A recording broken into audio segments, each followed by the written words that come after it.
Hey everyone, Assalamu alaikum. Welcome back to T Accounts. So in this video, we'll be solving AS Level March 2024 Paper 12, which is of 1 hour, and we have 30 questions in it. So let's begin. The first question says, which statement about sole traders is correct? Sole traders are the ones who are the sole owners of the business, and they keep all the profits. So the option A says, they always trade by buying and selling goods. This can't be correct because it implies that a sole trader can only have a business which is of trading nature. However, it could be a service business also. For instance, a sole trader could be a doctor, he could be an accountant, he could be a teacher, he could be a hairdresser, etc. Second, it says that they do not employ any staff, so this is also incorrect. They can employ staff which can do various works for his business. For instance, he could employ a bookkeeper, he could employ an accountant. So of course he will remain the owner will be one, that is the sole trader, but he can employ staff. Third, they keep all their profit themselves. Yes, this is true. That they don't have to share profits with anyone because they are the sole owner of the business. Lastly, they maintain a retained earnings account. Retained earnings? No, this is not correct, because retained earnings, it is a type of a reserve which is maintained by companies, right? So companies is a different type of business, and sole trader is completely different. So sole traders do not maintain a retained earnings account. They maintain capital account, drawings account, but not retained earnings account. So C is correct. Question 2 says, which source of finance would be available to a public limited company but not to a partnership? Right, so public limited company, the ones who can issue shares to general public, and partnership, in partnership, all the partners are the owners of the partnership business, right? And they are the ones who invest in the partnership business. In public limited company, shareholders invest in the company, and they both have different types of sources of finances available. Some are available to the companies, but they are not available to the partnership business, so that we have to find out. First is bank overdraft. This is a facility given by the bank that the business can exceed their payments from the money that they have kept in their bank account. So this is available to both.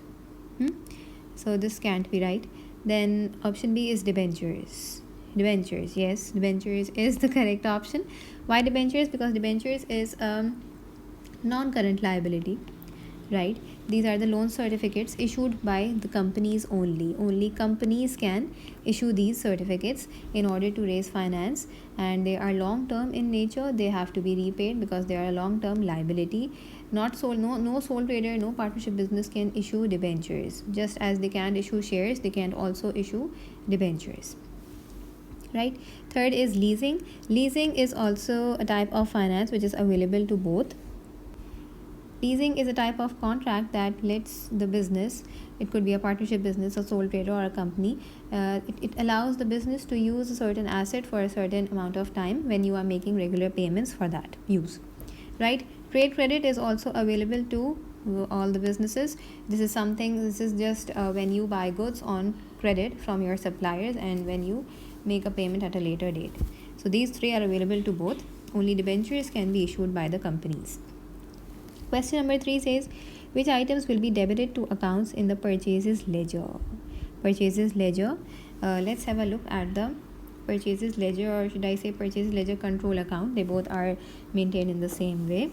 Control account is just an accumulation of all the items, of all the entries that are there in the purchases ledger or in a supplier's account, right? So this is how we maintain a purchases ledger, a supplier's account or a purchases ledger control account. That purchases comes on the credit side, right? Anything that increases your liability is credited, and anything that decreases your liability or your supplier's balance is debited.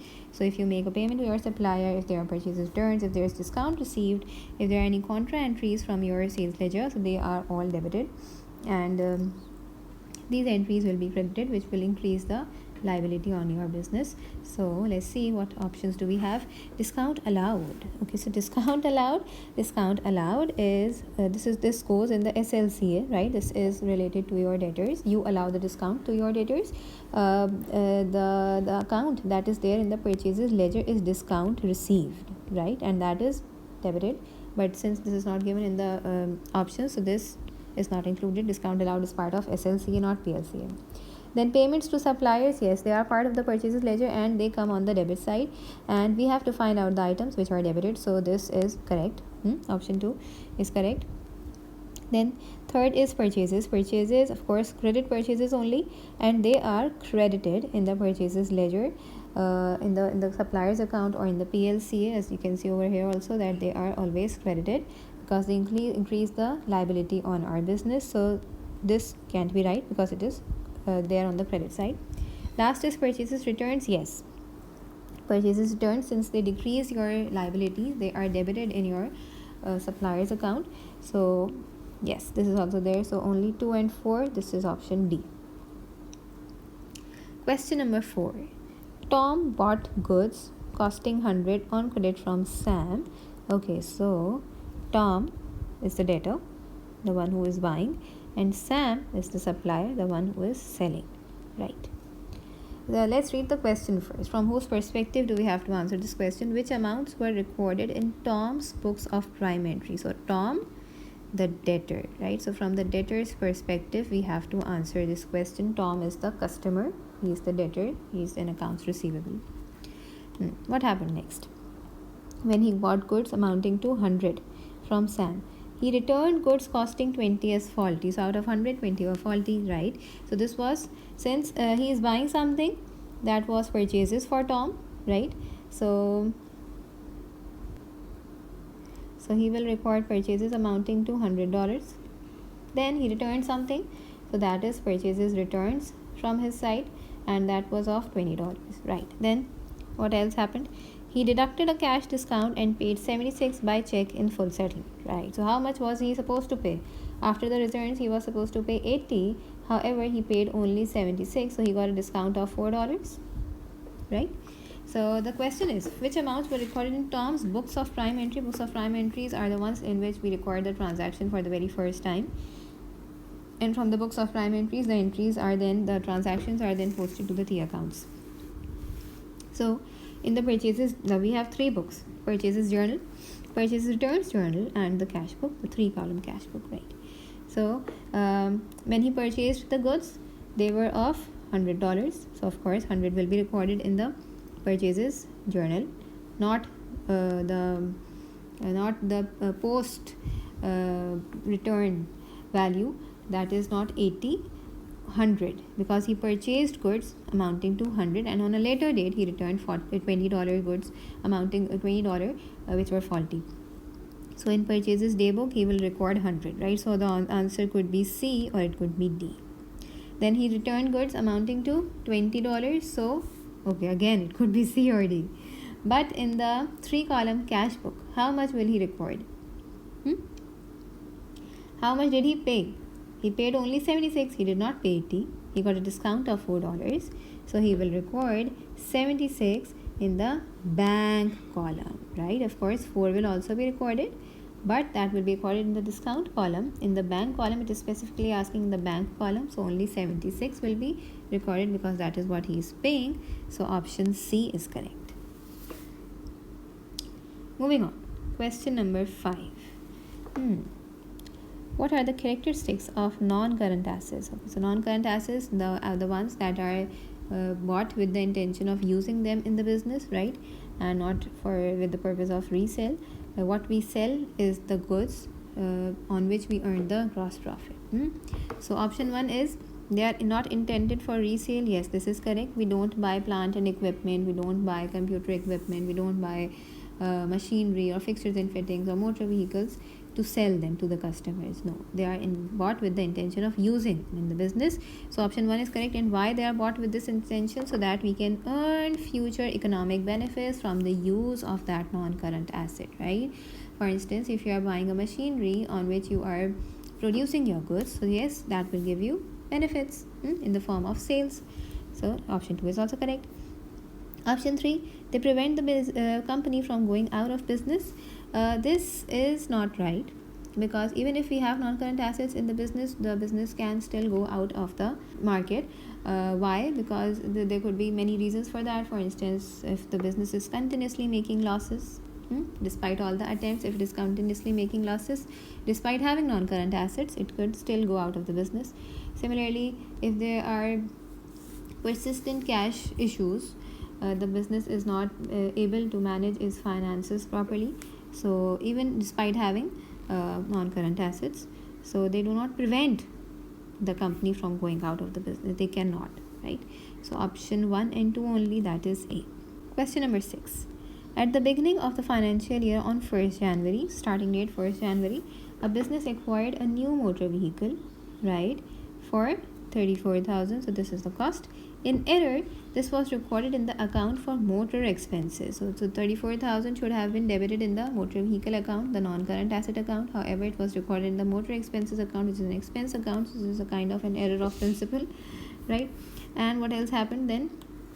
Okay, so they are telling us the depreciation policy. Motor vehicles are depreciated using the reducing balance method at the rate of 30%. It is estimated that the motor vehicle will have a residual value of 4,000 at the end of its life. Right? So the question is, if the error is not corrected, what will be the effect on the profit for the year ended 31st December? If the error is not corrected, right? So there are two types of errors happening in this question. First of all, we have recorded a capital expenditure. This is a capital expenditure, right, as an expense. And since we haven't recorded this as a purchase of non-current asset, we haven't charged depreciation on it as well. So this error will impact the profit in two ways, right? So first of all, by recording 34,000 as motor expense, my motor expenses will be overstated, which will understate my profit by 34,000. First effect. Second effect, I haven't recorded the depreciation which I was supposed to record in the year of purchase, but I haven't done that. So that will understate my depreciation expense, right? My depreciation expense will be understated by how much? Let's calculate that. We have the policy, that is 30% and reducing balance method. Also, we are given with the residual value of 4,000 at the end of its life. But please keep in mind, since the method is reducing balance, so even if you are given the residual value, that is of no use, because that we use in straight line method, right? So that is given just to confuse you. You can ignore that. Under reducing balance method, how would we charge the depreciation on the cost at 30%? So 34,000 into 30% is 10,200.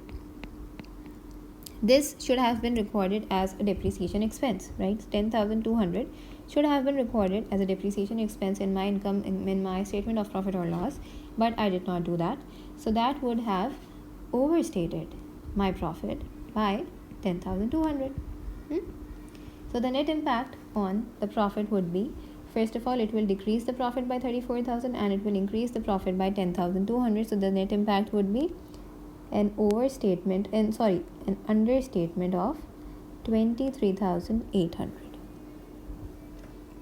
right? Because this figure is in negative and this figure is positive, so net impact would be an understatement of 23,800. So option B, right? Moving on, question number 7 says a company purchased a machine on 1st April 2021 for 25,000. The cost is 25. Okay, it was depreciated at 20% per annum using the straight line method. A full year's depreciation is charged in the year of purchase but none in the year of sale. On 30th June 2023, the machine was sold for 12,500. The company's year end is 31st December, right? And the question is, what is the profit or loss on the disposal of the machine? Easy, no? Let's make the disposal account. We are given with the cost, which is machine, right? The cost is 25,000. We know that we have to write over here the provision for depreciation, the bank, the amount which we are receiving, and it was 12,500, and then we have to find out whether there's a loss or there's a profit, right? So first we have to calculate the accumulated depreciation on the machine from the year of purchase till the year of disposal. Since the method is straight line, so we will always charge on the cost, and the cost is 25,000. The percentage is 20%, and this will remain the same in every year. But for how many years do we have to charge the depreciation? It was bought in 2021.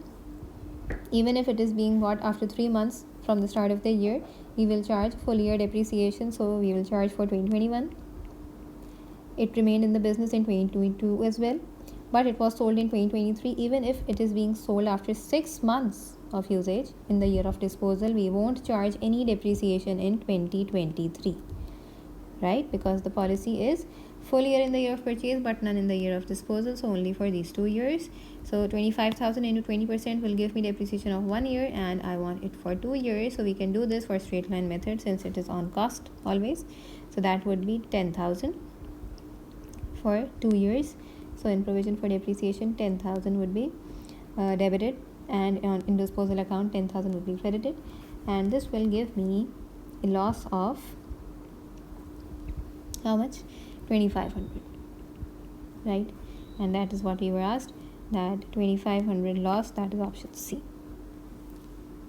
Moving on, question number 8. Which error will cause a trial balance not to balance? Not to balance, so all the errors which does not affect the balancing of trial balance will not be the correct answers, right? Such as the error of commission, principal, etc. If they are there in the options, they are the wrong options, because we want that error which will not make the trial balance, right? So let's start from option D. A transaction not entered in the books of account. Not entered at all in the books of account, not entered in the books of in the book of prime entry, so then it is not posted in the T accounts as well. That is an error of omission. This doesn't affect the balancing of trial balance, so this won't be the correct option.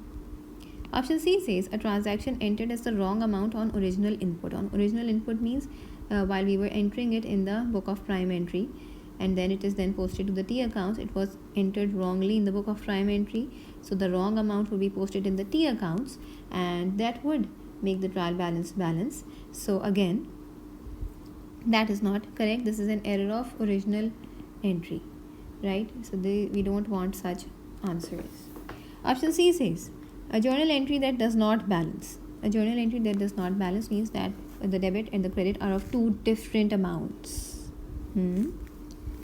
That transaction will result will result in the trial balance not balancing, right? Because the debit side will be maybe heavier or lighter than the credit side, because the double entry is of two different values, right?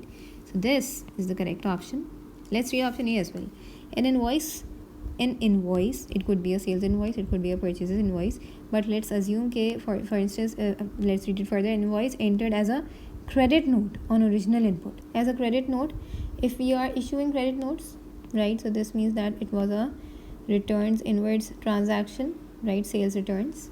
And if I am entering that as, for instance, sales invoice, so a returns, if sales returns are entered as sales invoice, so instead of debiting returns inwards and crediting my debtor, I, for instance, credited sales and debited my debtor. So I have completed the double entry, right? The double entry is complete, although it is wrong, but it is complete, and I have correctly debited and credited. Of course, they are not correct, but the amounts are same, so that would result in trial balance balancing, right? It won't be revealed by the trial balance. So this again won't be correct. Option B is the correct answer. Question number 9. A business prepared a trial balance that included a suspense account, so the trial balance did not balance, and draft financial statements were prepared which showed a profit for the year of 85,000. The following errors were then discovered. Let's read the question first. After correcting these errors, the balance on the suspense account was eliminated. Very good. So what was the revised profit for the year? Right. So we have to adjust this 85,000. While reading the adjustments, please keep in mind that anything that goes in the statement of profit or loss will be used to correct the profit. That will be adjusted in the draft profit. So the first is discounts allowed of 1,000 had been debited to the discount received account, right? So what was done instead of debiting discount allowed, we incorrectly debited discount received. So how would we correct this error? We debited discount received. So now in order to correct this error, we will credit discount received and we will debit discount allowed. That should have happened by 1,000, of course. Now since these two accounts, they both are there in the statement of profit or loss, they are both used to find out the profit, so they both will be adjusted in the draft profit. However, they won't impact the profit. For instance, discount received over here is being credited. Any income that is credited will increase the income and will increase the profit as well. So 85,000, I should add 1,000 in the 85,000. Similarly, discount allowed, which is an expense, it is being debited. Any expense that is debited will decrease the profit because it will increase the expense. So I should deduct 1,000 from the profit because it was not recorded previously. So although net impact is 0 on 85,000, but this is how you will correct the profit. You will correct the T accounts. Second is motoring expenses of 4,000 had been debited to the purchases account. Right. So purchase account had been incorrectly debited. How would we correct this error? Purchases should be credited with 4,000 and motor expenses, what should have been done? Motor expenses should have been debited by 4,000. So that we will do. Now again, motor expenses and purchases, they both come in the statement of profit or loss. So they again both will be used to correct the draft profit. How? Purchases, right, by making the correcting entry, I am crediting purchases. If purchases are being credited, they will reduce the cost of sales and thereby they will increase the profit. So I should add 4,000 in my draft profit. Similarly, motor expenses, again an expense and it is being debited. If an expense is being debited, that will increase the expense account balance and my profit will decrease. So again, net impact on the draft profit will be 0, but this is how you will make the adjustment. Last adjustment is a payment for purchases 5,000 had been correctly entered in the cash book. How? By crediting cash book, of course, assuming that it was a cash purchases. So purchases should have been debited and cash book should have been credited, and cash book has been correctly credited but credited to the drawings account.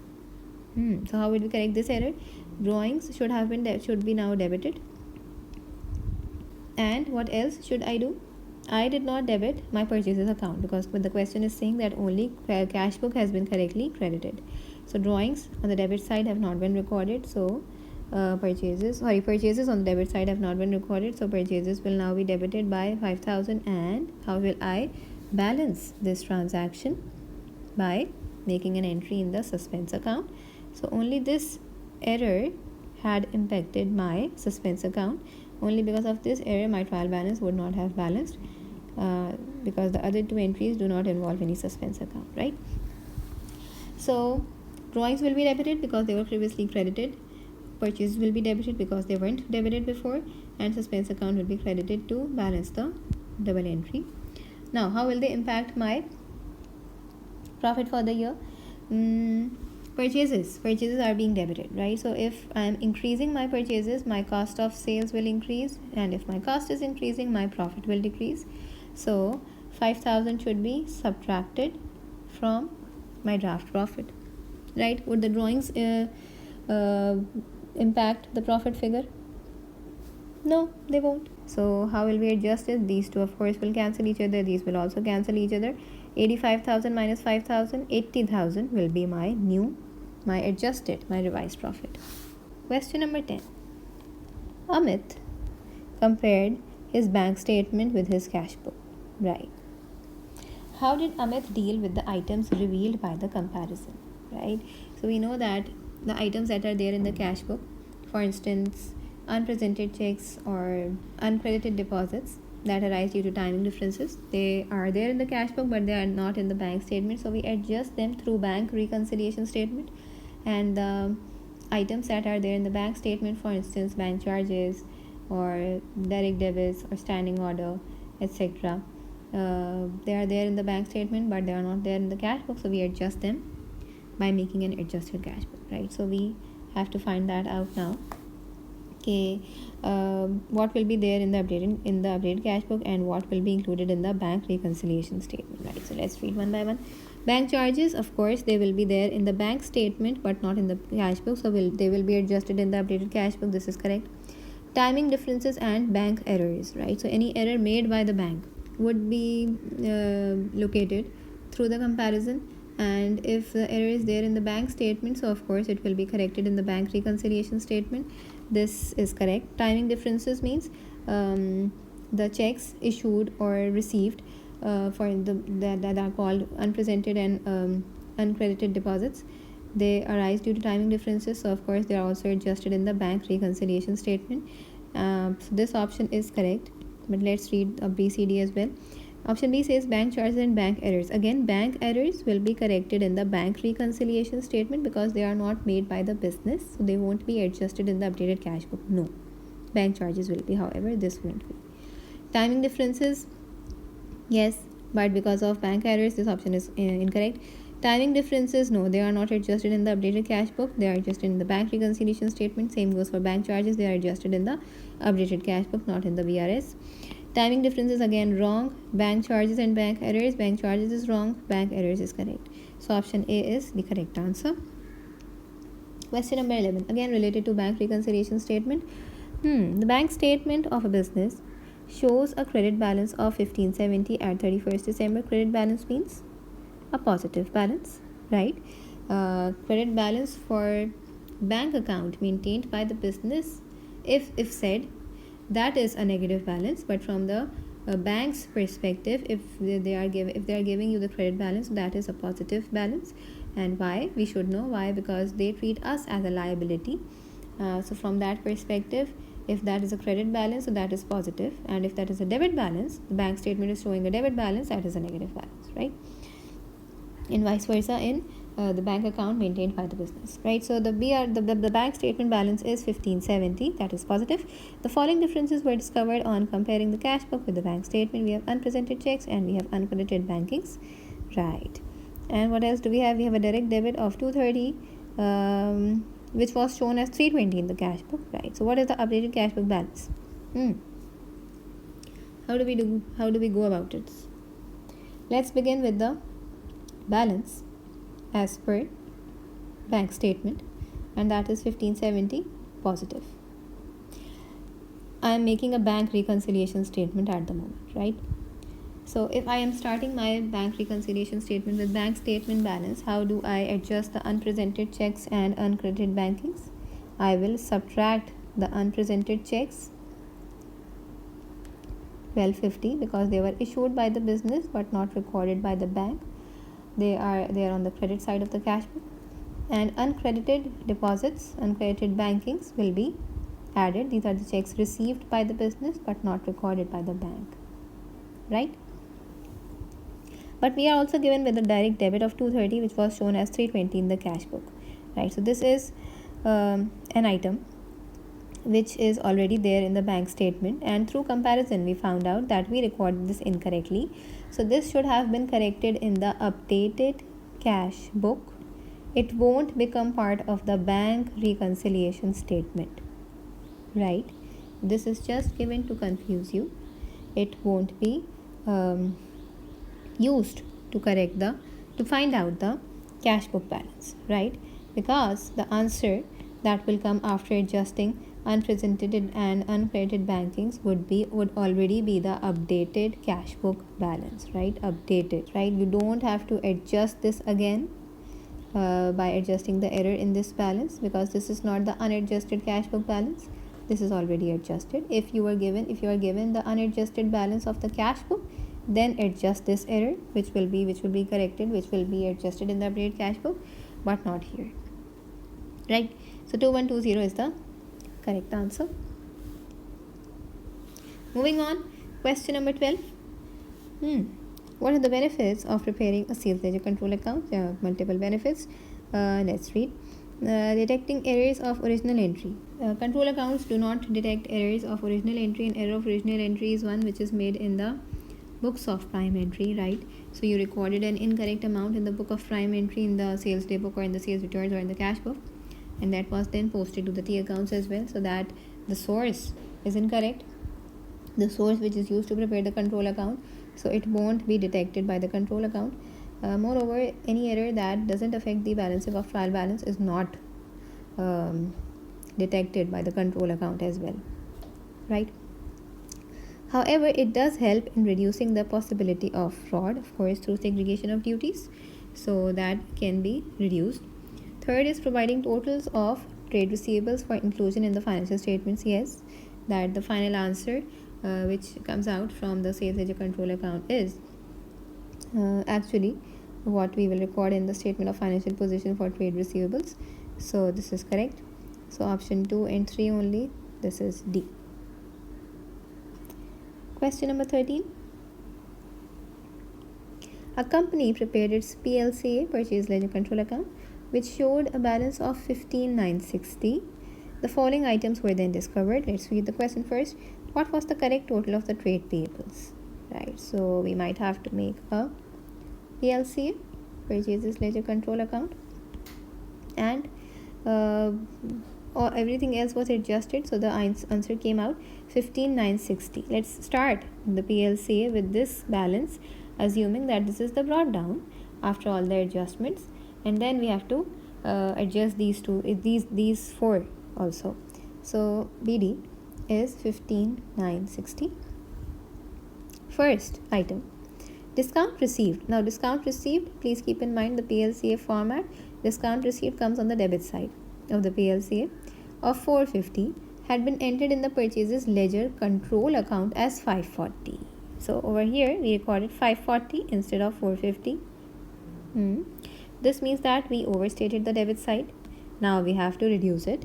And how would I do that? If I have to reduce the debit side, I have to make an entry on the credit side so that I can eliminate the extra value from the debit side. And the value which will be used to correct this error will be the difference between these two, and that is 90, right? Because I have overstated $90 on the debit side, so now I have to adjust that on the credit side, so that it comes back to its original value of 450. So discount received would be corrected in this way. A payment of 720 to a supplier had not been entered in his account. A payment of 720, first of all, a payment in a supplier's account is recorded on the debit side, but that has not been recorded in his account. So the error is in purchases ledger. It is an error in one account, in one supplier's account. So should I correct this error in the PLCA? No, I won't, because this payment to the supplier would already have been recorded in the PLCA, as I use sources, the original sources to make my PLCA. So from cash book I would have already taken this value in my PLCA, right? In this 15,960, this 720 is already adjusted because I have taken that payment from the cash book, not from the purchases ledger. So if I am asked to correct the purchases ledger balances, I then have to adjust this, but not in the PLCA, because this is not an error in the control account. Moving on, number 3, the purchases ledger debit balances carried down totaling 110 had been omitted from the control account. So okay, so now this has been omitted from the control account. This will be adjusted in the PLCA, but how? What does it say? The purchases ledger debit balances carried down totaling 110, not recorded at all. So we know that purchase ledger, the normal balances are credit, because suppliers are liability, so they have credit balances, but sometimes they can have debit balances. For instance, if we have made an overpayment to them, so they have to then now return us, or we made the payment before returning the goods, so then again they have to return the value. So their debit balances can also be there in the PLCA. Similarly, credit balances can also be there in SLCA. So they were carried down CD. 110 has not been recorded, right? So this is a carried down figure, and in 15,960 this is not adjusted, so I can adjust that. How? This is a CD figure, right? Carried down light, so this will be brought down in the next year. Carried down for debit balances comes on the credit side, right? So that it can become brought down for the next year. 110 should be recorded on the credit side, but I haven't recorded this, so I will record this on the credit side, right? This is a debit balance, an unusual balance. we have to record it from the perspective of CD, not from the perspective of brought down, right? So CD will come on the credit side, not on the debit side. Lastly, number 4, a contra of 170 had been entered in the purchases ledger but not in the purchase ledger control account. So if it's not entered, so we have to adjust it in the control account. Contra comes on the debit side because it reduces my supplier's balance, so that will be debited. Anything that is debited in the PLCA decreases its balance, right? So this is how it will be adjusted. So the net would be 15,960 plus 90 plus 110 minus 170 would be 15,990. This is what will be the corrected trade payables balance, option C, right? Moving on, question number 14. Deepak provided the following information. Right, let's read the question first. By how much did the total of trade receivables change from the end of year 1 to the end of year 2? So trade receivables from 1 year to year 2, we have to find out the change. There could be an increase of trade receivables or there could be a decrease of trade receivables. So one thing is sure, that we have to find out the trade receivables figure. What are we given? At the end of year 1 and at the end of year 2, we are given the allowance for irrecoverable debts and the rate of allowance also, right? So how do I find out the trade receivables? This is a very easy question. I know that we apply the rate of percentage, the allowance for irrecoverable debts percentage rate on my trade receivables, so that I arrive at the allowance for irrecoverable debts. So can't I find out the trade receivables? Yes, I can. For year 1, let's assume the trade receivables are X, and on that X value I would have applied 3%. That would have given me $600 of allowance for irrecoverable debts. If I want the trade receivables in year 1, what should I do? X is equals to 600 divided by 3%. That would be the trade receivables for year 1 would be 20,000. Similarly, we have to do for year 2. Let's assume the trade receivables for year 2 is Y into 5%, right? New percentage rate is how much? 800. So 800. So Y is equals to 800 divided by 5%. 5%. That would be 16,000. Okay, so there's a decrease in trade receivables. In year 1 they were 20,000. Now in year 2 they are 16,000. So it's a decrease of 4,000. And that is option A. Simple. How much would go in the income statement, in the statement of profit or loss for year 2 as allowance for irrecoverable debts? The difference between the two, right? In year 1 they were 600, in year 2 we are expecting 800 of irrecoverable debts, like allowance for irrecoverable debts, so that would be 200. But we have to find out the trade receivables, right? So that is a decrease of 4,000. Question number 15. Oh, again very easy. A sole trader began a business on 1st January with 50,000 capital. So this is what?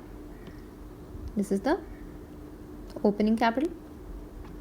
Now during the year she introduced into the business her own private vehicle, which had a cost of 22,000, but which was valued at 16,000 when she added it to the business, right? So this is what? This is an additional investment by the owner during the year. This also would have increased the capital, but by how much? By cost or by the value at the time of addition? Of course, if it is valued at 16,000 at the time of bringing it into the business, please use that value and not the cost, because that is what that is by how much your capital will increase. Then thirdly, there are drawings in the question. Drawings for the year were 20,000. And lastly, we are also given with at the end of the financial year on 31st December, the closing balance on the capital account was 105,000. What is the profit? So to find out the profit, we just have to use a simple equation, and that is closing capital is equals to opening capital plus profit, and if there is a loss, so we subtract the loss minus the drawings and adding by additional investment during the year, right? So if you have everything, you can find out the one that is missing. So closing capital, anything that has impacted the closing capital, these are all the things that would impact the closing capital. So closing capital is 105,000 Opening capital was already given to us, 50,000. Profit is what we have to find out. Drawings are also there, 20,000. And lastly, additional investment was not with the cost but with the value at the time of addition, that is 16,000. So the answer would be, the profit would be 59,000. Now let's move towards question number 16. Question number 16 says, which provision of the Partnership Act 1890 applies when there is no partnership agreement? Right, so there are certain contents of the partnership agreement of Partnership Act 1890 when the partners are not maintaining a partnership agreement. Let's have a look at that. In the absence of partnership agreement, there are certain things that the profits and losses would be shared equally. There won't be any salary, commission or bonus to the partners. There won't be any interest on drawings or interest on capital. And partners, if they are giving a loan to the partnership business, so they would be entitled to the interest on that loan of 5% only, not more, not less, right? So these are the main. Now let's have a look at the options. So in the absence of partnership agreement, Partnership Act 1890 applies. Option A says partners receive 5% interest per annum on their capital contributions. No. There is no interest on capital, so this is wrong. Then partners are charged 5% per annum on their drawings. Nope, there is no interest on drawings. Say they don't give any interest to the partnership business on the drawings. They don't receive any interest on their capital from the partnership business. Third is partners receive interest of 5% per annum on loans to the partnership. Yes, if they are giving any loan to the partnership business, they would receive 5% interest on that. This is correct. Option D is partners are entitled to equal amounts of salary. No salaries to the partner in case of if Partnership Act 1890 is applied. Right, so this is also very easy. Moving on, question number 17. A partnership provided the following information for the year. Let's read the question first. What were the profit for the year and the residual profit shared by the partners? So residual profit comes after adjusting salaries to the partners, after adjusting interest on capital, interest on drawings, any commission or bonus to the partners, right? And profit for the year is simply what we calculate in the statement of profit or loss, which is after subtracting all the operating expenses, all the bank interest, all the interest to the partners, right? That is how we arrive at the profit for the year. Now what we are given, we have GP, we have operating costs, we have bank interest, interest on partners loan, interest on capital, interest on drawings, right? So these two first, let's conclude that these two will be used to find out the residual profit, and these figures will be used to find out the profit for the year, the one that we calculate in the statement of profit or loss. So starting with gross profit, right? Gross profit is 76,000. We will subtract all the operating costs of 30,000 operating costs, so that we arrive at what will we arrive at? 46,000, which is the operating profit, right? This is the operating profit after subtracting all the operating costs. Then we will subtract the finance charges, both bank interest as well as interest on partners loan. That would be 1,900 interest, and then we will arrive at profit for the year, which will be 44,100, right? So the answer could be A or it could be B, right? Now from this profit for the year, we will adjust interest on capital. Interest on capital is what the partnership business gives to the partner. So that is a subtraction from the profit for the year. So 5,600 will be subtracted. This is what interest on capital, and interest on drawings will be added to the profit for the year, because that is what the partners give to the partnership business. 2,000 will be added, right? So the answer would be 40,500. It's option A, right? Question number 18. Why is a statement of changes in equity prepared? Statement of changes in equity is prepared in companies, right? It shows the distribution of equity, or what increased equity, what decreased equity, everything that happened in that year, right? So that is why we prepare statement of change in equity. Option A,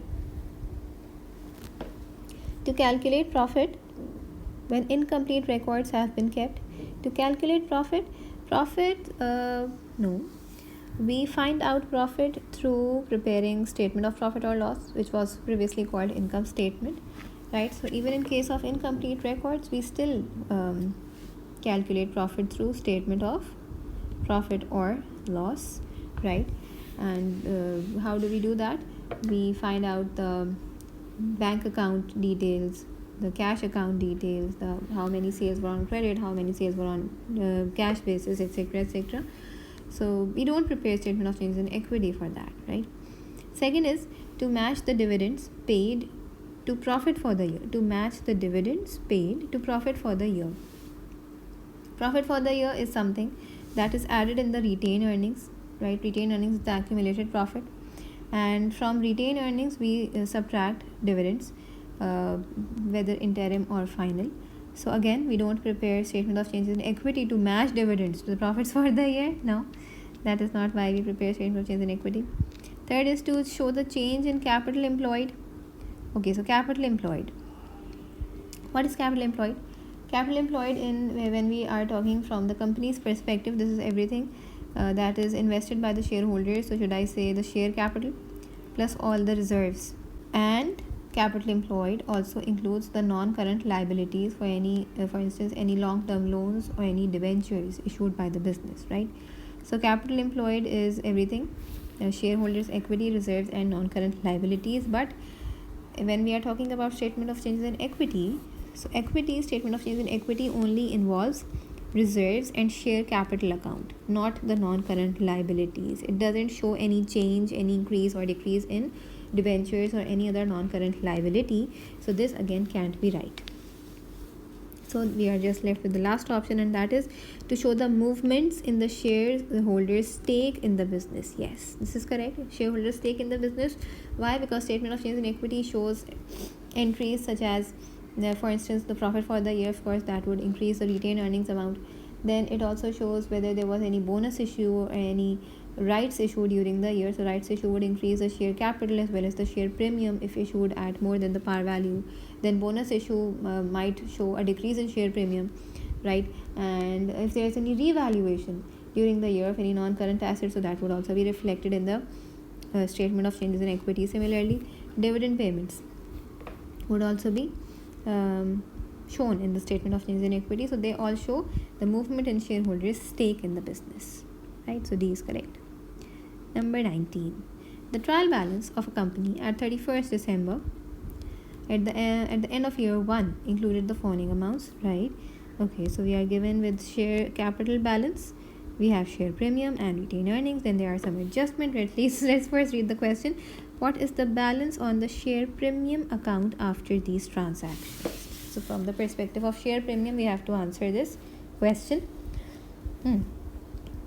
We are given with the share capital, which is 800,000, and the par value, the face value, is 0.5 shares, right? $0.5. So one share is of $0.5. That would mean that how much shares does the business have on 31st December in year 1? That would be 1,600,000 shares. Share capital divided by par value would give me the number of shares. So this is 1,600,000 shares the business already had at 31st December before these transactions took place, and there was a share premium balance and retained earnings balance, right? So then on 1st January, that is the next day in year 2, the company made a right issue of 400,000 shares at a premium of 0.7 per share, and this was fully taken up, right? So it was fully subscribed. Rights issue of 400,000 shares at a premium of 0.7 means what was the issue price? Par value plus the premium, right? So it was issued at $1.2. 0.7 plus 0.5 is the par value, and it was issued 0.7 above the par value means the issue price is 1.2. So let's adjust this entry first. We know that through rights issue the business raised finance. So bank would have been debited, although it is not asked, but let's quickly do this. And ordinary share capital would have been credited. Ordinary share capital is always credited at par value, at the face value. And if it is being issued at a premium, so of course share premium would be credited also. It would increase the share premium balance. Now let's calculate that. 400,000 shares were raised, right? So 400,000 into par value is 0.5. That would give me 200,000 of ordinary share capital. Now in dollars, right?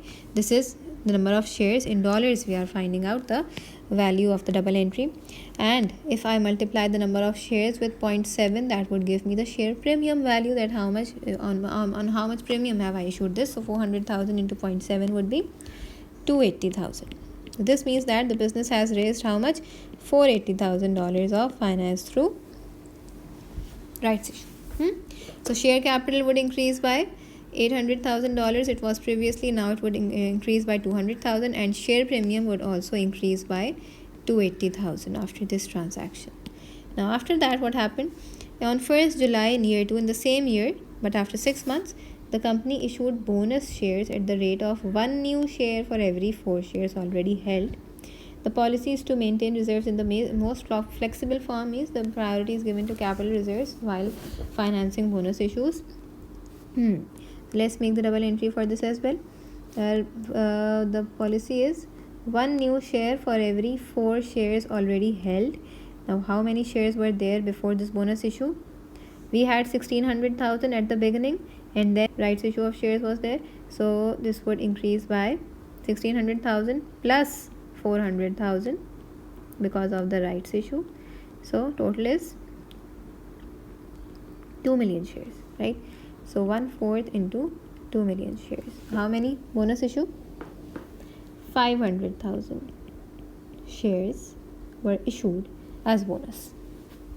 But this is the number of shares. We have to find that out in terms of dollars to make the double entry or to adjust in the share premium account. And bonus issue is always issued at the par value, so into 0.5. We don't raise any cash from bonus issue. That would be $250,000. So the double entry would be, my ordinary share capital will increase by 250,000, and I will settle this transaction through my share premium account because I have that much in my share premium account. So that would reduce the share premium balance. And we have to find out the share premium balance after these transactions. So 200,000 was the opening balance, then added 280 because of rights issue, and 250 will be subtracted. So the final balance would be 230,000. Next is Jim is a manager in a limited company, and he also owns a few of its shares. So he is not a major shareholder of the limited company. So not a major shareholder.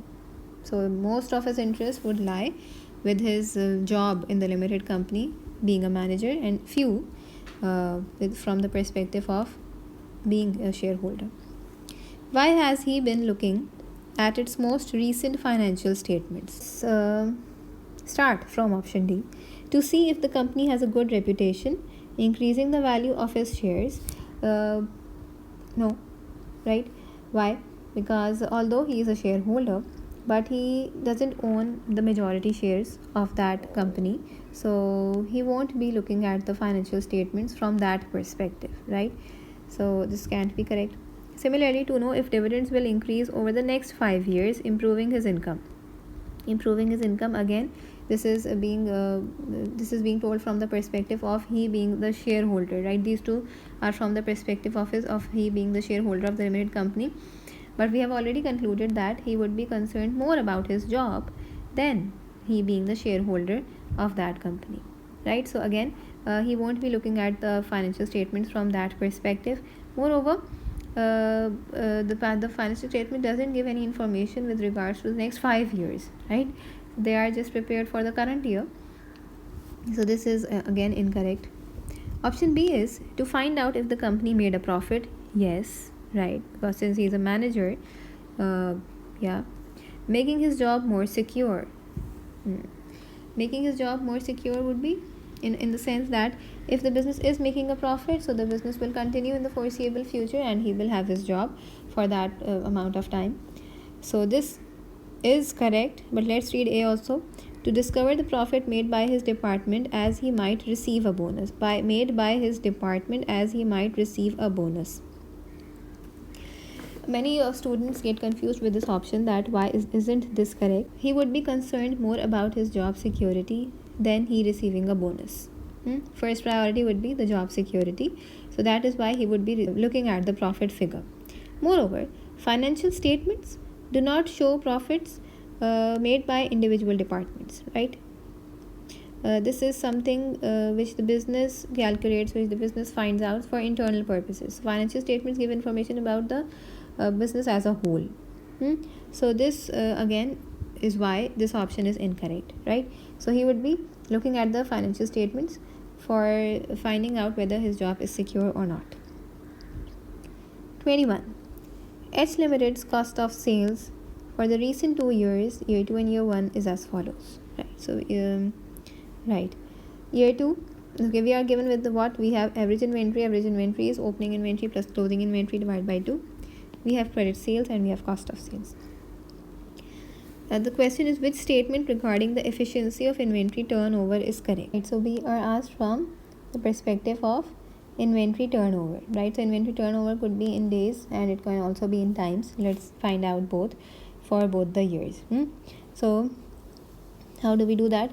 Inventory turnover, if we have to find out from in days, so that would be average inventory divided by the cost of sales, right? So 100 divided by 850 would be into 365 would be 42.9 days, right? So that let's assume that it is 43 days in year 2, and in year 1 would be 65 divided by 750 into 365, that is 31.6, so 32 days, right? So what does it imply?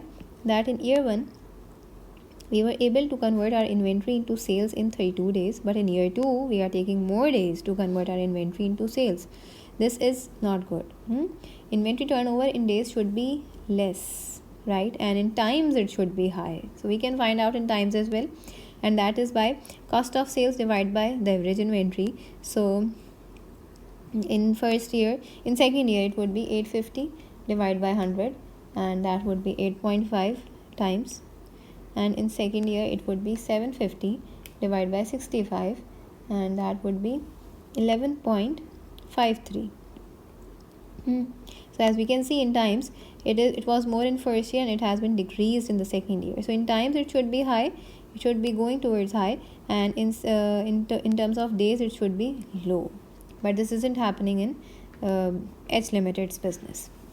So let's read the options. Year 2 is better. No, year 2 is not better at all. From both the perspectives, year 2 is not better. So option A and option B can't be right. Year 2 is worse. Yes. Now year 2 is worse because the cost of sales is higher, or option D is year 2 is worse because the inventory turnover in days is higher. Yes, it is higher from year 1. So option D is correct. Option C can't be right because cost of sales is not the deciding factor. It can be high, and if that is high, so it should be related with the inventory also. It can be high, but if it is decreasing the inventory turnover days, so it is not that bad. So if a higher cost of sales also imply that we are purchasing more, we can be selling more as well, but the deciding factor should be the inventory turnover in days or in times, whatever the question is given in it, right? So option D is correct. Question number 22. Which expense for a business may be classified as a stepped cost? Right, so we are now moving towards the costing part of our exam. Which expense for a business may be classified as a stepped cost? A stepped cost is something which remains fixed for a certain level of activity, and then again for a certain level of activity it then again goes constant, right? So a graph of stepped fixed cost is something like this. It is fixed for a certain level of activity, then it increased, again it's fixed, and it increased again, and then again it's fixed. So direct labor, no, direct labor is a variable cost. Again, direct material is also a variable cost, purely variable cost, because it varies with the level of output, how much you want to produce.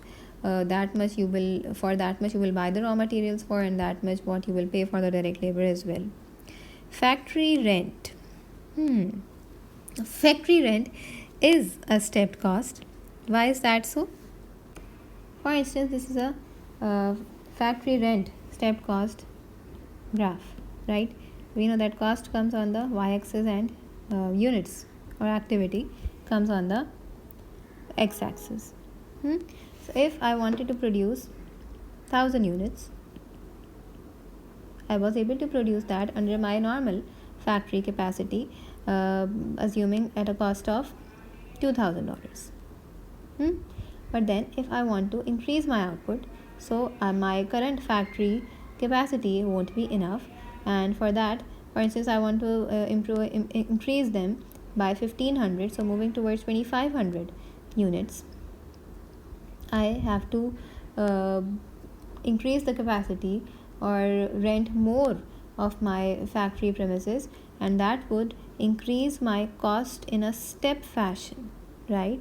And by how much? Assuming at it comes at $3,000, right? And then again it would remain from 1000 units till 2500 units, it would remain constant of at how much? At $3,000, right? And similarly can go on. So factory rent is a type of a stepped cost, right? It is a fixed cost. It could be a stepped cost as well.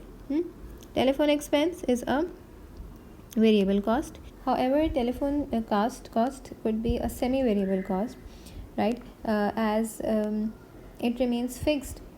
There is a fixed charge that the business has to pay, and then it increases with the number of calls or the number of usage, right? So, but it can't be a stepped cost, right? The graph could be of a semi-variable cost, but not a stepped cost. So, factory rent is a stepped cost. Question number 23.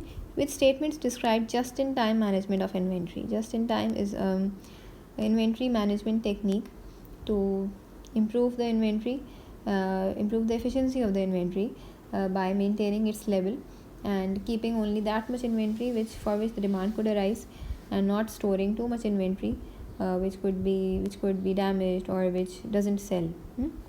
So we have to find out the statements that describe GIT. Okay, first one is it increases admin cost as more suppliers are required. No, more suppliers are not required for GIT to be applied. Of course, it is highly dependent on the suppliers, as you have to maintain a good relationship there. The supply chain should be good, but no, the suppliers could be few. The supplier could only be one, and yeah. So this is not correct. So second is it is a management strategy that minimizes inventory to increase efficiency. Yes, it does minimize the inventory levels to increase the efficiency, that you only keep that much inventory for which there is demand in that period, and then you order according to the level of change in the inventory. Third is producers hold only sufficient inventory to meet maximum market demand. Yes, that is true. That is how GIT is applied.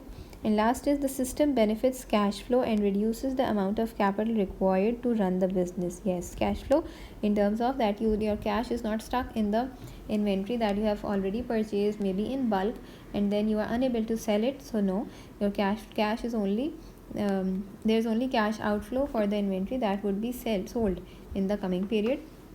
So yes, your capital is not stuck in that inventory as you are not buying that in bulk. So yes, that is true. So option 2, 3 and 4 are correct. Question number 24, very interesting question. The question is, what is the cost per soft drink can to the nearest dollar, right? So the information is given related to some soft drink cans, and we have to find out the cost of one can. Right, so let's read from that perspective. First of all, we are given with the direct material cost. The direct material cost of a batch of soft drinks is 10,000 for 50,000 cans, right? So if the direct material cost for 50,000 cans is 10,000, can't I find out the cost of one can? The direct material cost of one can, of course I can. Cost divided by the units. So 10,000 divided by 50,000 cans would give me the direct material cost of one can, and that would be $0.2, right? Then there is information related to labor. 60 direct labor hours are required at a cost of 40 per direct labor hour. So in total, how many hours are required to produce the 50,000 cans? 60 hours are required, right? 60 hours are required to produce how much? 50,000 cans, and per hour rate is $40. So again, cost divided by the number of units would give me the per unit cost, per can direct labor cost. The total cost is $60. 60 hours. Total hours are 60 hours, and per hour I am paying $40. So for 50,000 cans, this is the total cost, and divided by the number of cans would give me cost per can. That would be $0.048. And lastly, overheads are also there, so we have to account for that too. Overheads are absorbed at 250% of the cost of direct labor hour, right? So overheads 250% of the direct labor. So how would I find that out? 250% into 0.048, that would give me the overhead. That is how they are absorbed in the cost of per can. So that would be how much? That would be 0.12. Let's total these two. 0.2 plus 0.048 plus 0.12, that would be 0.368, and our option is B, 0.37, right? Question number 25. What is an advantage of absorption costing? Absorption costing is the one that includes fixed production overheads as well as variable overheads in the variable costs in the calculation of inventory, right? So let's read from option D, right? It takes into account only variable costs. No, we know that fixed costs are also there in absorption costing. This is right. It makes it easy to analyze cost at different production levels. This is an advantage of marginal costing, or should I say break-even analysis, right? Because through break-even analysis we find out that how many units at how many units would I break even, at how many units, what is the total cost, what is the fixed cost, what is the variable cost, right? What is the margin of safety? So that is an advantage of break-even analysis, and that is done in marginal costing. B is, it is used to improve operational efficiency. Operational efficiency is more about the operational expenses of that business, right? All the expenses that are deducted from the GP to arrive at profit from operations, right? Depreciation or irrecoverable debts, or allowance for recoverable debts, motor expenses, miscellaneous expenses, etc. So costing doesn't have anything much in relation to that. So this is again not correct. It helps to determine a product's selling price. Yes, this is correct. Why? Because by including fixed costs in the calculation of inventory, or should I say by including all the production related costs in the cost of a product, a business is better able to calculate its selling price, and not just including the variable cost. So fixed portion of the product, the cost is also included in the product cost. So better selling price is calculated through absorption costing. Question number 26. The following information is for the forecast for the next month. Question is, what is the overhead absorption rate, OAR, per unit? Right? OAR is usually calculated by through the formula total fixed cost divided by the contribution per unit, but in this question we are given with some different type of information. We have opening inventory in units 20,300. We have closing inventory 22,500 units. We have marginal cost profit, and we have absorption cost profit, right? There is a formula that we use which we can use over here as well to find out the OAR. That is, if I want to arrive at the absorption costing profit from the marginal costing profit, right? I use the inventories to come to that easily, right? So if I am given with the marginal costing profit, and that I have in this question, which is 90,600, that is less. I adjust the inventory figures. Why the inventory figures? Because the inventory figures are the only ones that have incorporated fixed costs and not incorporated fixed costs while calculating profit from absorption costing and marginal costing respectively, right? In absorption costing, we incorporate the fixed production overheads while calculating inventories, and in marginal costing we don't do that, we just use the variable cost. So that is why there is difference between the two, between the marginal cost profit and the absorption cost profit, right? So through marginal cost profit, if I add the opening inventory, that is in dollars, not in units, and if I subtract the closing inventory changes, I arrive at the absorption costing profit, and that I have in this question, which is 100,400, right? But we don't have the inventories, we have the units, and that is the opening inventory units is 20,300 multiplied by the difference between the two inventories is only because of fixed cost, and fixed cost is incorporated in the calculation of inventory through its OAR, right? We value the opening inventory or the closing inventory in marginal costing by multiplying the units with the total variable cost per unit. But in absorption costing, we multiply it by the total production cost per unit, right? So that includes variable cost as well as the fixed production cost per unit, and that is basically OAR. So now again, the difference between the two will be because of the OAR. So the OAR will be X, and in closing inventory also 22,500, the difference would be because of the same OAR. That will be subtracted to arrive at the absorption costing profit. So if I arrange the formula in a horizontal way, 90,600 plus 20,300x minus 22,500x is equals to 100,400. 20,300 minus 22,500x is equals to 2,200x is equals to 100,400. 90,000 will be subtracted from that figure, so that will be $9,800. So my OAR would be 9,800 divided by 2,200. That would be $4.45, and that is option B. Easy. Moving on, question number 27.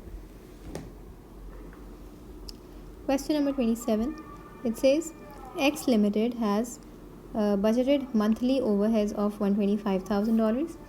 Its OAR, overhead absorption rate, is $5 per machine hour. So the basis is machine hour. In July, there was an under absorption of overheads of $1,000, right? So under absorption. What are the reasons for under absorption of overheads?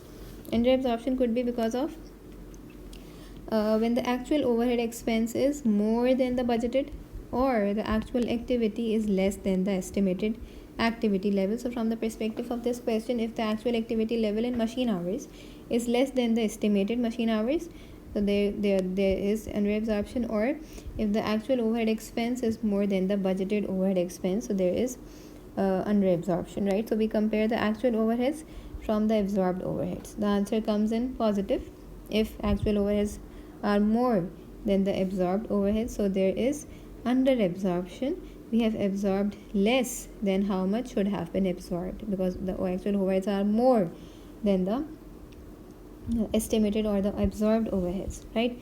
So that are the two main causes of under absorption. What have we just concluded? Under absorption happens when actual overheads are more than the budgeted overheads, or when the actual activity level is less than the budgeted or the estimated activity level, right? So by looking at the data, the options, can we just conclude before before calculating the actual figures, where is the actual overhead more than the budgeted? Actual overheads are here, or actual overheads, where are they more? They are higher in option A, 500 higher and 750 higher, right? So the B and D can't be right, because under absorption doesn't happen when actual overheads are less than the budgeted, they have to be more. Secondly, when actual activity level in terms of machine hours in this question, when actual activity level is less than the budgeted activity level. actual activity, the hours should be less than what were estimated. And how much was estimated?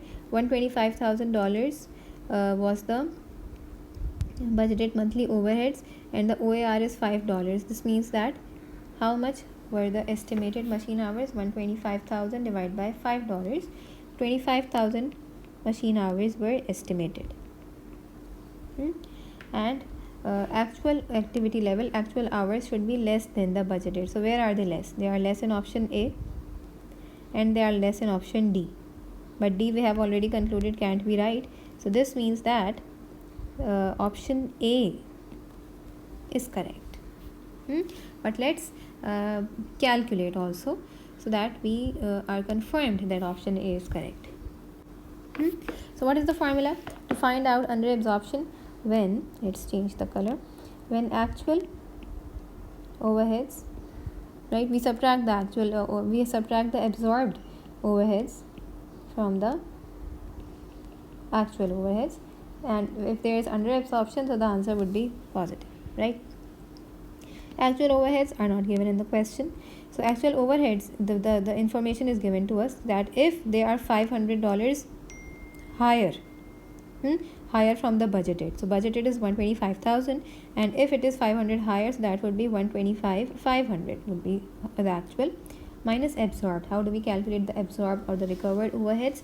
We calculate through by multiplying OAR $5 with the actual activity level or the actual machine hours, right? So the estimated machine hours were 25,000 and the actual is would be according to option A would be 100 hours less. So 100 hours less would be 24,900 hours, right? 24,900 hours.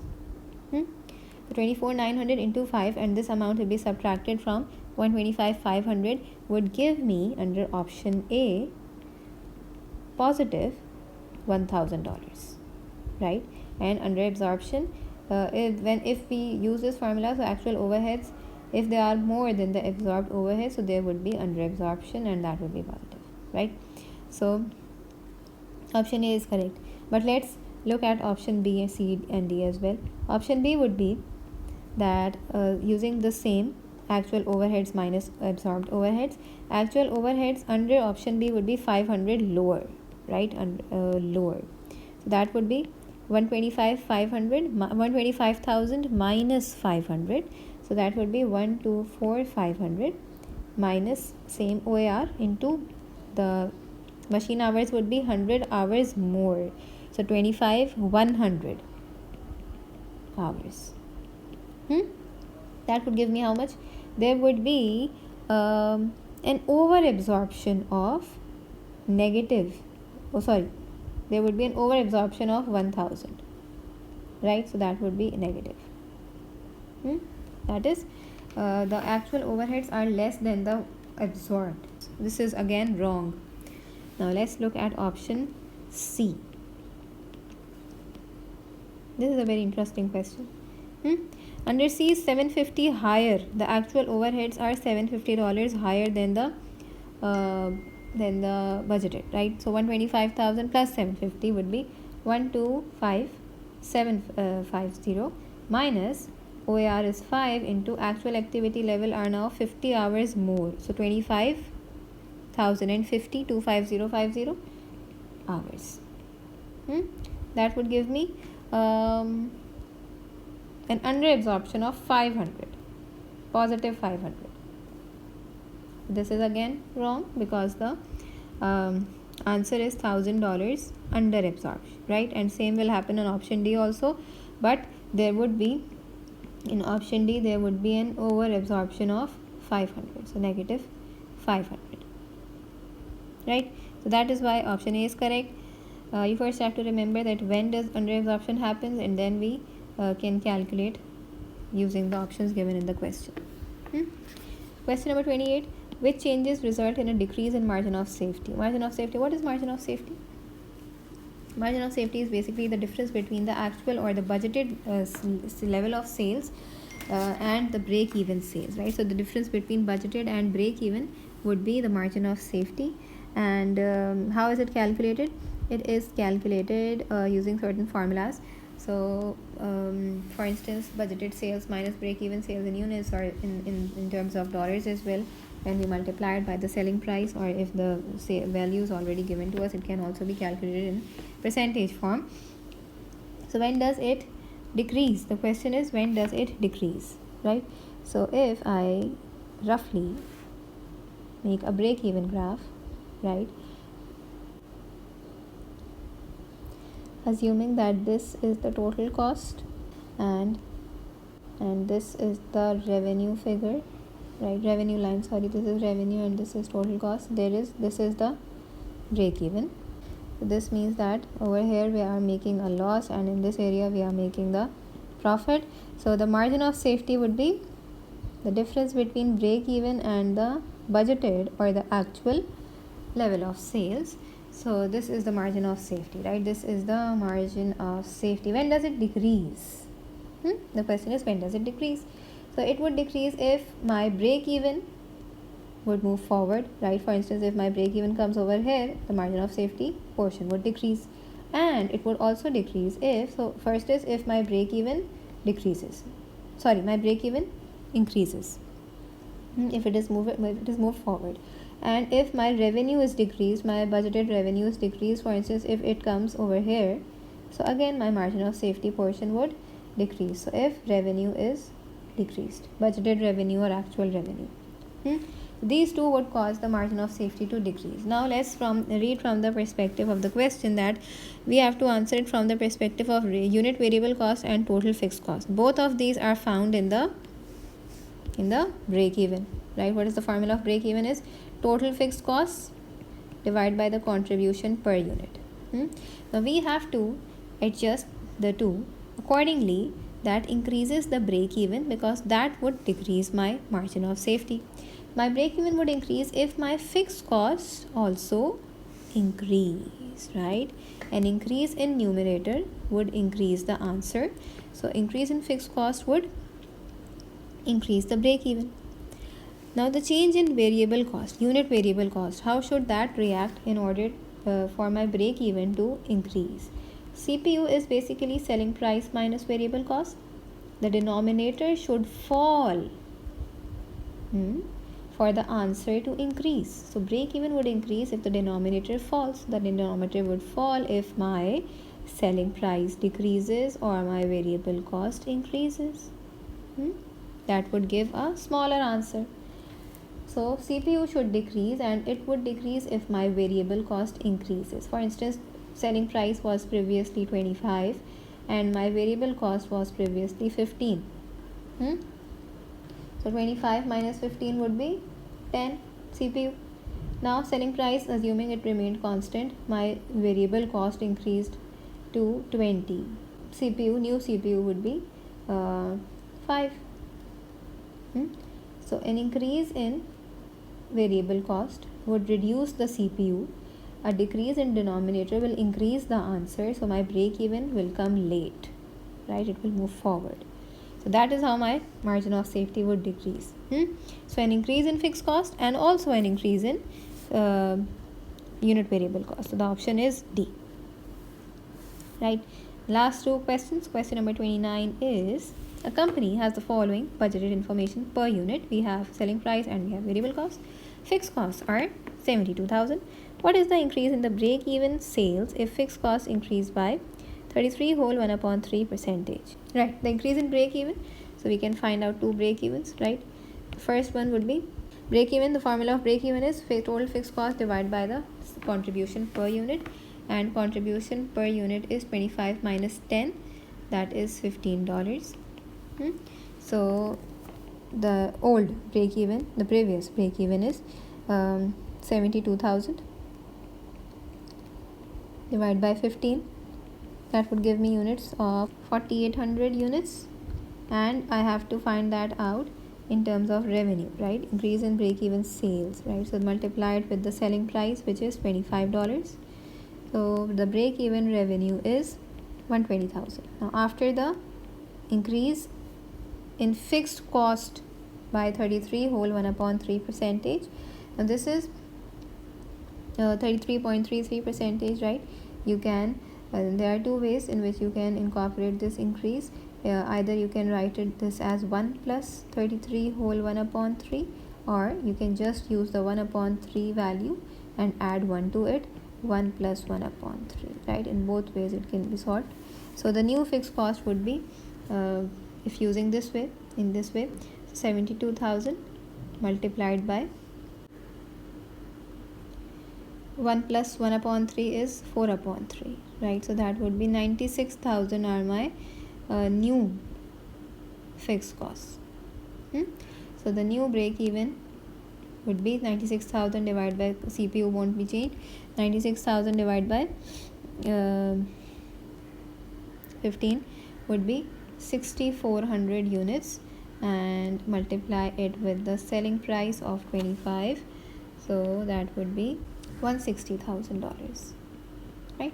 There's an increase in break even of how much? 160 minus 120, 40,000 increase. So that is option B. Finally, last question. Question number 30. Which statements about CVP analysis, cost, volume, profit analysis are correct? Cost, volume, profit analysis is basically used in marginal costing, right? In which we find out the break even and the margin of safety, etc.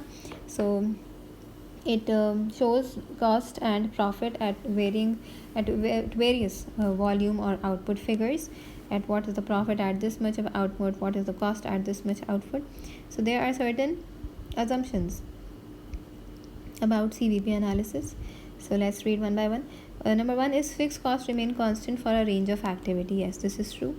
This is a correct assumption of CVP analysis, that fixed cost does remain unchanged for a certain activity. Then profits are calculated on an absorption costing basis. That is incorrect, because in CVP analysis, basically in marginal costing break even, we don't calculate profits, or we don't calculate the inventory figures using fixed costs. We use only for unit variable cost to find that out. So that is basically done in marginal costing.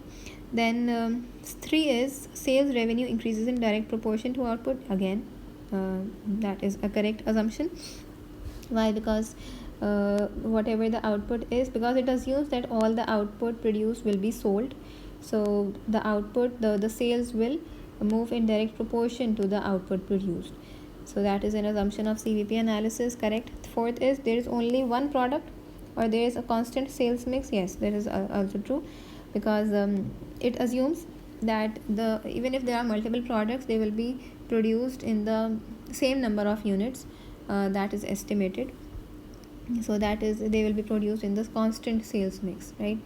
So this is also correct. So 1, 3 and 4 are the correct statements. So we are done with this paper. I'll see you in the next video with a new paper, inshallah.